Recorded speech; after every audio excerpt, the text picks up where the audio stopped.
Rane so cena, ki jo je Jezus plačal, da bi bila cerkev zavedno združena z njim.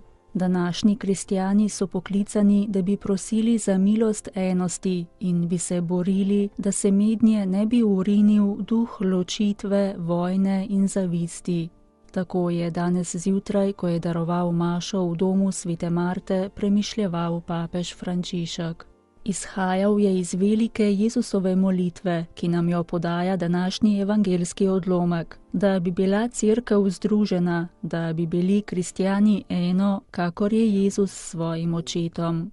Ob tem pa obstaja tudi velika skušnjava, da bi popustili drugemu očetu, to je očetu laži in ločitve.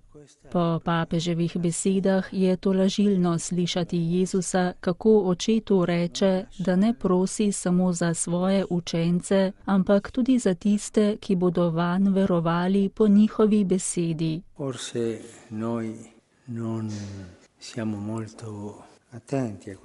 Morda nismo dovolj pazljivi na te besede. Jezus je molil zame.